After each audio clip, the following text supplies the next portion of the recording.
Hello, I'm Bryson Parola, COM 115. A young boy, Frederick Balsara, is born into a family on East African island of Zanzibar, September 5th, 1946. Later, in 1970, Balsara would join the band Smile with guitarist Brian May and drummer Roger Taylor. Smile would become one of the biggest names in rock and roll history, but it would not be known as Smile. Instead, it would be changed to Queen. Balsara would become a household name himself, with his own name changing to that of Freddie Mercury.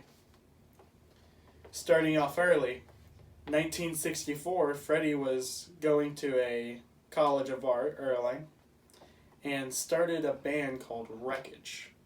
This band was greatly influenced by the hard-edged blues rock music that artists such as Jimi Hendrix or Cream would use.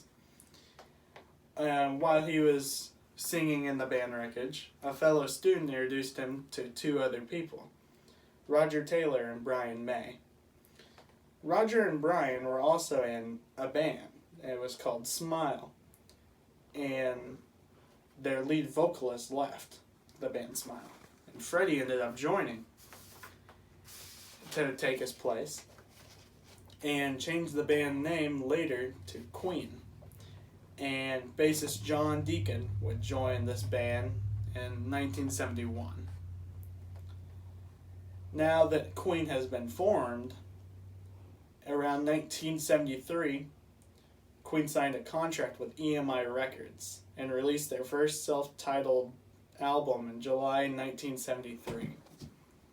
The album was well received and was considered one of the most exciting developments in rock history, even being certified for gold sales in the United States and United Kingdom.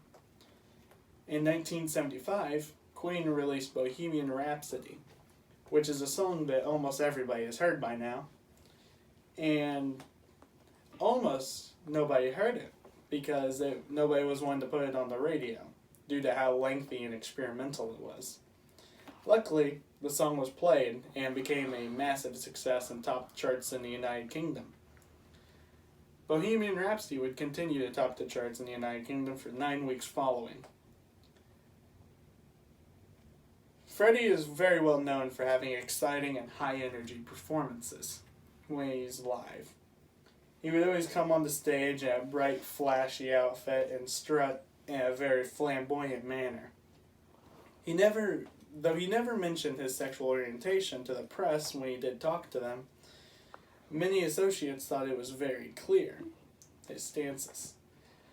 While he was in a romantic relationship and lived with Mary Austin for about 6 years of their life, he told her of his attraction to men, and then they left, buying her a house that she would continue to live in for the rest of her life. In 1985, Freddie began a relationship with hairdresser Jim Hutton that would continue all the way until Freddie's death. Though Freddie stayed quiet about his sexuality due to the stigma that surrounded being gay at the time, wrongly associated with it, Freddie was certainly the biggest gay icon that the rock community could ever have the pleasure of being associated with. Though him being quiet on it was very iffy to the LGBT community. In 1985, a fundraiser-based concert called Live Aid was put together to help with the famine in Ethiopia.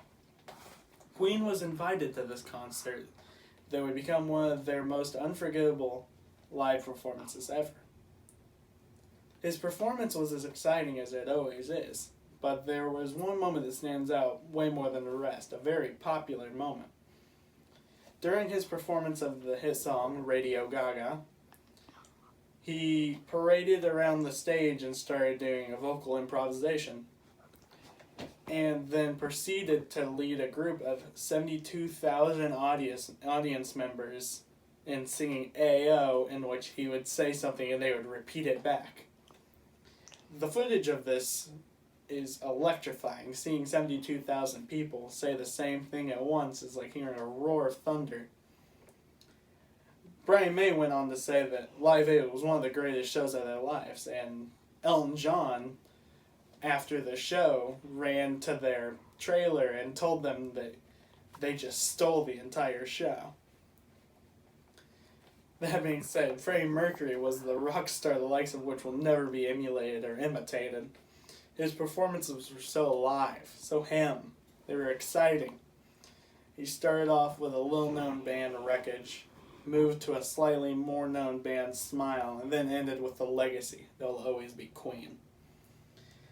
He died of an AIDS-related complication November 24th, 1991. He will be remembered forever and is still very well known today as the greatest rock star to ever exist. Now here we have a picture of him towards 1970s. He has the long hair and the studded pants. It's a very fashion-forward outfit. And then here we have him towards the end of his career in one of his most signature outfits, the yellow raincoat with all the latches and the white shirt and white pants. And in this one he has his hair cut short and his signature mustache. That concludes this speech for today. Thank you.